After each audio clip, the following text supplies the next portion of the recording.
Howdy y'all, you got the Bulldog on the channel. I posted a short yesterday, and here's going to be a little rant about what causes it. This has been coming for many years. We've been starting to deal with it more and more and more. Well, now I think it's going to just kind of really hit the fan. For the last 50 years, 60 years, we've been losing a lot of manufacturing in this country, and that includes our foundries, largely due to the high cost of doing business and complying with EPA regulations. Sometimes they make perfect sense, and then other times they don't. I mean, they don't even factor in how much it's going to cost to get that nth at the end of it. Now, of course, there's people that are, much more educated than I am, that's going to tell me all about how this is needed and all this kind of stuff. And there are experts out there that might be able to explain why the planet is better off to be polluted in another hemisphere rather than ours.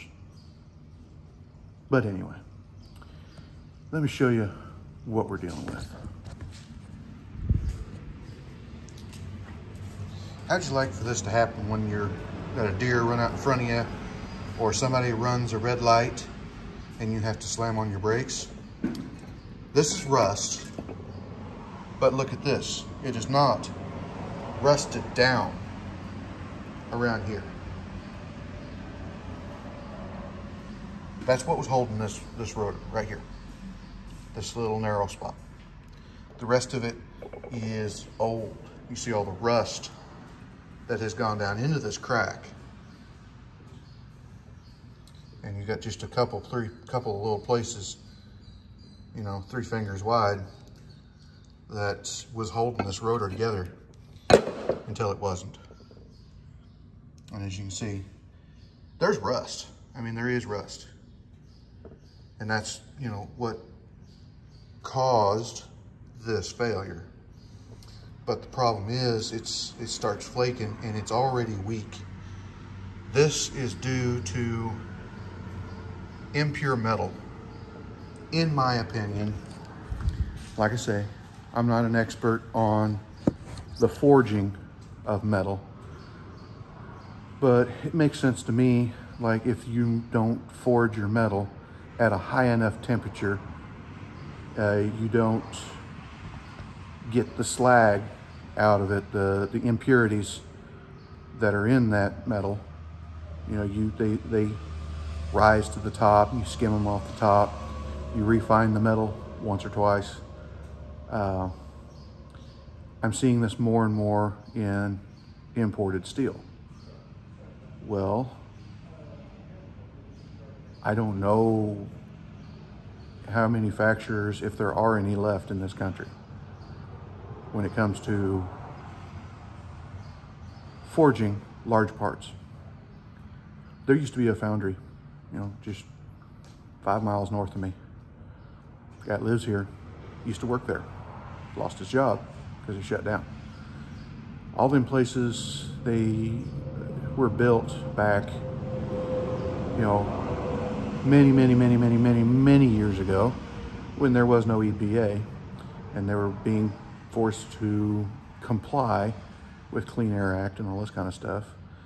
And could they do it? Yes.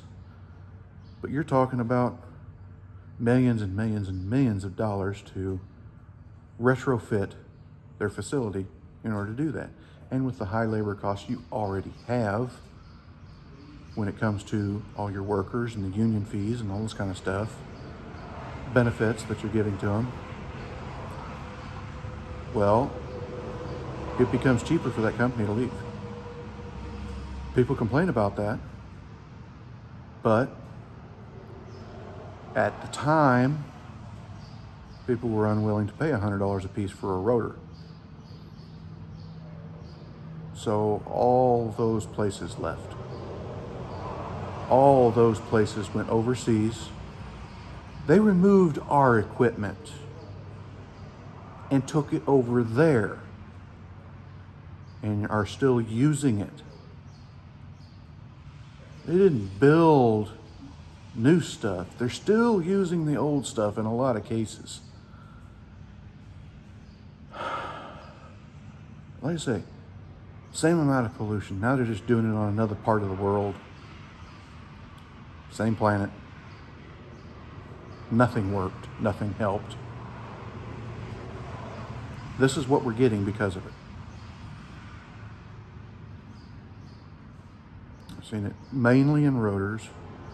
I see these problems in bearings where I don't know what they're doing on those, honestly, but it seems to be a laminate problem in the bearings where the outer layer of the bearing starts to peel, flake off. It doesn't handle heat and it doesn't handle load. It starts to peel and flake off and start to growl and then gets loose. Does it happen in domestic production? Yeah, it always has had problems. But guess what?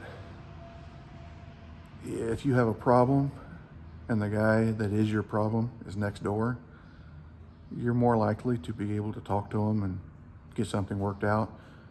Whereas if the person giving the problems on the other side of the world, they have no care in the world to please you. The chain is so long that you can't get back to them. You can complain and they just stick it in file 13, who cares? It doesn't move all the way down the chain to somebody that will actually do something and fix it. And guess what? We weren't willing to pay $100 a rotor back then. We're doing it now. All the stuff that's going on, a lot of these places were shut down for a time. And even if they were working, they can't get the goods out because shipping. Dock workers, you know, they're on limited schedules because of, you know, quarantines and all that kind of stuff. All the rules that they have, you know, whenever one person gets sick, 14 of them in their group get shut down for 2 weeks. They were already shorthanded to begin with. Truckers were already shorthanded to begin with. So it has been a perfect storm. That's why your shelves are half empty all the time. That's why you have to order parts rather than just go to the store and pick them up. We got parts same day for this truck, but it was the only store that could get them same day. I don't know. Like I say, there's people smarter than me that, you know, can tell me all this stuff and why this is better, I guess. But, you know, common sense just seems to tell me that it doesn't work.